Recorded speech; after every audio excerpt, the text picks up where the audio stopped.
Everything we believe will affect our emotions and our behaviors.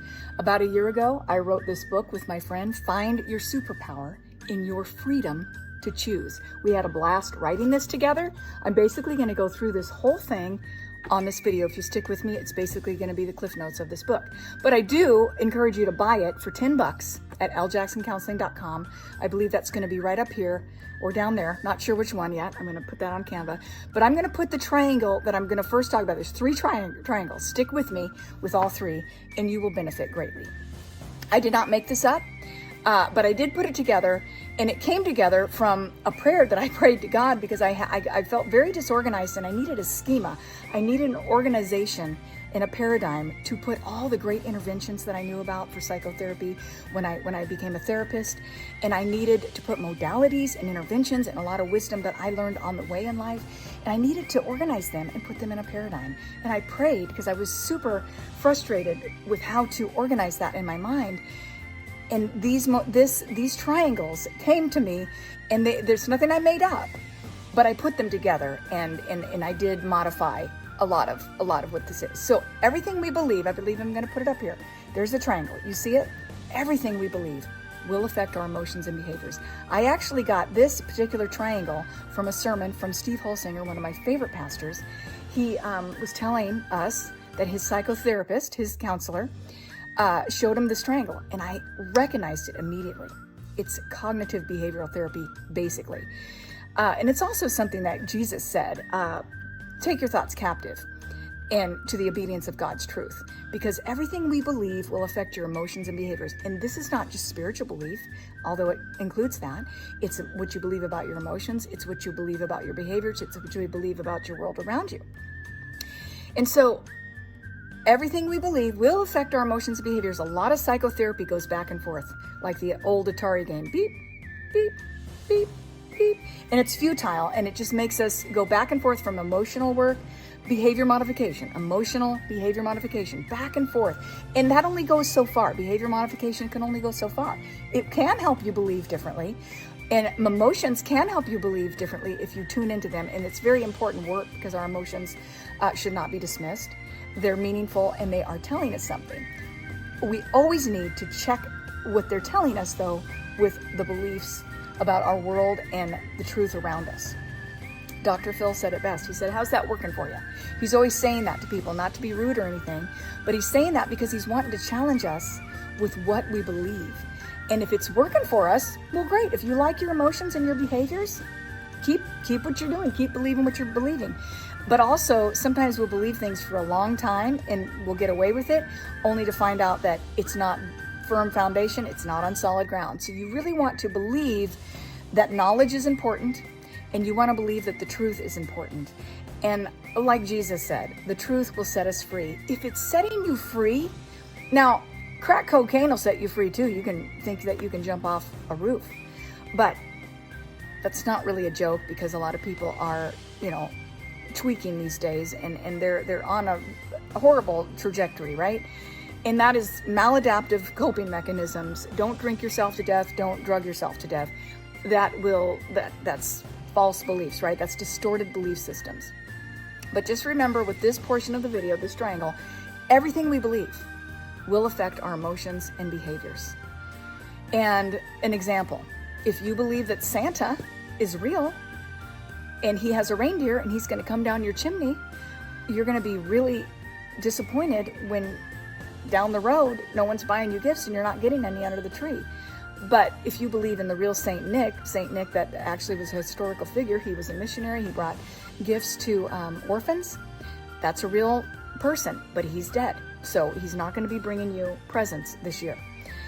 So everything we believe will affect our emotions and our behaviors. Everything, including the chair you're sitting on. You believe that it's holding you up. Now, if you came back tomorrow to that chair and that chair broke and dropped you like a hot potato, the next day you sit in it, you're going to go, wait, I don't believe that chair. Is that chair fixed? You're going to check it out. You're going to test the waters. So this is what our belief systems, we need to challenge them.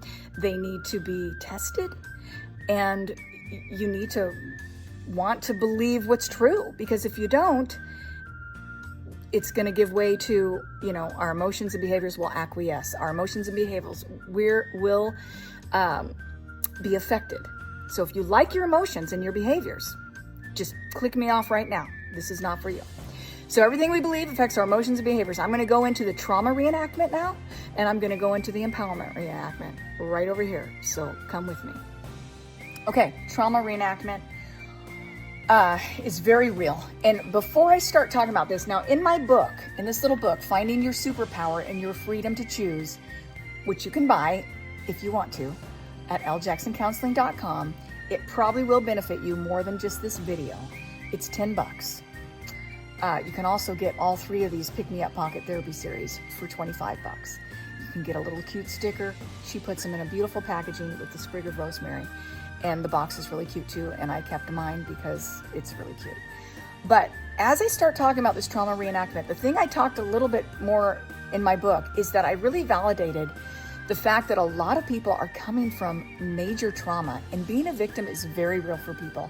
So as I continue to talk on just this video, I want you to know that this is not going to minimize your pain or your real trauma in being a real victim. And if you're hearing that in this video, please, for you, buy the book, because in the booklet, I do pause and I talk about how it's very real to be a victim and feel powerless and be brought up with that dynamic and that distorted belief system, especially when you were on a long-term basis or in a real traumatic event or complex trauma that went on several years in your family of origin when you were in your early childhood development. That's when most trauma, we're most vulnerable. So I do not want to minimize that as I continue on. I want you to know that that is very valid and important to recognize that it taught us to feel like a victim, which a victim means that you feel powerless. Ever felt like that? I swerve in and out of this thinking on a daily. This is not a one and done situation. We feel powerless at times. So when we feel powerless, you feel trapped. You can't take responsibility. In your mind, you're thinking to yourself, you believe for reals, you believe that you can't take responsibility. You are trapped. That is your true belief system in that moment, okay? We all feel like this from time to time. And when we feel victimized, actually, where am I going to put this? I'm going to put this above here. So when we feel victimized, look at the word victim, we will rescue ourselves from our feeling work. And this is an in and out model. The way we see ourselves, if we see ourselves as a victim, we will see others as a victim. So what will we do? We will rescue others from their feeling work. We will placate. We will not challenge anybody. We will help people lie to themselves. We will rescue ourselves and others from their feeling work or from challenging them at all. We will also persecute ourselves.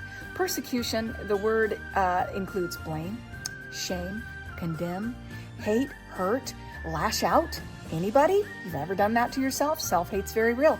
So when you feel like a victim, when you believe you're a victim, you're going to feel powerless, and you are going to react and believe that you cannot take responsibility in that moment. You don't have any choice here.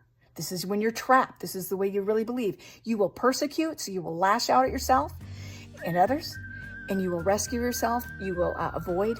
You will not challenge yourself, and you will rescue yourself. Sometimes people just drink themselves to death, right? That's one way you rescue yourselves, but we do it in lots of different ways. And in the booklet, to be honest, I talk about a lot of different things that I'm not covering in this video. So I hope you understand that, because everything we believe affects our emotions and behaviors. And when we believe, and our culture perpetuates this as well. We are teaching children, we're teaching ourselves like we're victims. Don't challenge anybody. Don't offend anybody. Listen, here's the scripture for you. Here's a great Proverbs, old Proverbs. Faithful are the wounds of a friend, but the kisses of an enemy are deceitful. The only way to get out of this paradigm from being victimized, for real, a lot of people have been victimized. It's very real, and they need to know you are not a victim anymore. You need to know that you have hope. There is hope. So this is why we're going to go, I think it's this way. I'm not sure which way it is because I'm mirroring. But we're going to go over and cross the lane now. I call it Lenny's Lane because there is a chicken involved. Listen, who doesn't want a book with a chicken? And his name is Lenny. We're going to cross Lenny's Lane with Lenny because he's going to show us how to put on our superpower cape and show us that we have the freedom to choose. God said it best, death and life he puts before us. We can choose life. Come on over with me and let's cross over. Why'd the chicken cross the road? Well, you're going to find out on the other side. Last but not least, this is the empowerment dynamic. So everything we believe affects our emotions and behaviors, right? So here's that arrow pointing down to God has given us choices. We are created by the uncreated one. We are created. We are the created, and he's the uncreated one, and he created us to have choice. He gave us choice. He says, death and life I set before you. Choose life. Jesus even said he is the way, the truth, and the life. But you don't just want to slap Jesus on as a Band-Aid. A lot of people think Jesus is a purple panda, okay? That's not helpful. That's not true. You want to know what the way and the truth and the life is. And regardless of your spiritual beliefs, think about what's true. God promises that he writes the truth on our hearts. You don't need anybody to tell you what the truth is. You don't need your mama, your daddy, your pastor, your savior. You know what the truth is in your heart. And if you pause and ask God, because he says he's already written the truth that there is a God, even atheists believe in a God. You ask God who he is and what his truth is. And everything in our heads and hearts, we can choose to believe. And when we choose, when we know that we have choice, in that moment, we know that we are empowered and we can take responsibility for any and every choice we have, even people in concentration camps. If you've never read a book by Corrie ten Boom called The Hiding Place, I highly recommend it. But she was suffering in a Nazi concentration camp, and it shows how what they believed, not just anything, not their truth, but what was true, helped set them free in so many ways. It's a very deep book, and it's kind of hard to read. But everything, every thought we have, we can choose. In every moment of the day, we can choose what we're going to believe, and we can believe that we are empowered to choose. Now, we can't choose things that are not true. We can't choose to fly. I mean, unless you're going to go in an airplane, but you got to choose things that are based on 2 + 2 is 4. You can't choose what's true. That's already been created. So, but we can choose what we believe. We can choose what's important. We can choose every moment of every day with every thought.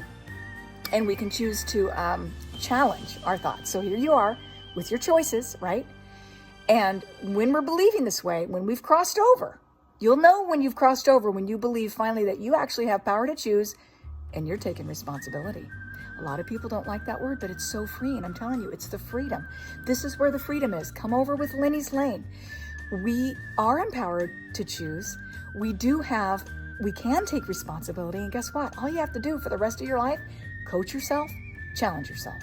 Coach yourself, challenge yourself to believe and to choose what you want to believe.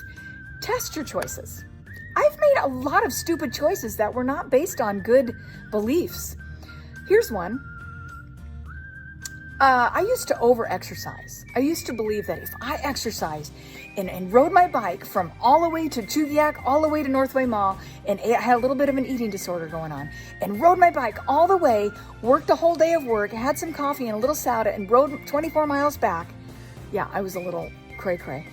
I was going to have a better day. Well, that was really bad in the long term. That was not good for me. And, between myself and God working that out, I learned not to grasp the extremes and grasp one and let go of another. Everything in moderation. So now I'm choosing to believe what is more true about health and fitness. I work out in the morning. It helps regulate my nervous system. I eat balanced meals for the most part. I do the 80-20 rule. It's working for me. Dr. Phil, how's that working for you? I would look at him and say, it's actually working for me. He'd say, oh, it's probably because it's actually based on something solid. So when we believe that we have choice, we are immediately put in the paradigm of taking responsibility for our choices. Nobody's promoting that anymore. And we believe that we are empowered to choose. But you can't just make up your own truth. I'm a purple panda.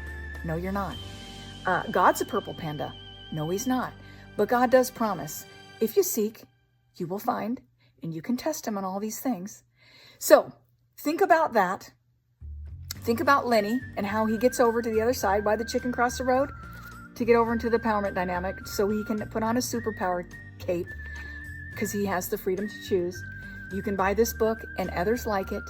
the Pick Me Up Pocket Therapy Series from ljacksoncounseling.com. You go in there, you can click on the booklets. It's right there up front. Click it. It'll send you to a link to buy them. And you can also access my YouTube channel under menu, the Pick Me Up Pocket Therapy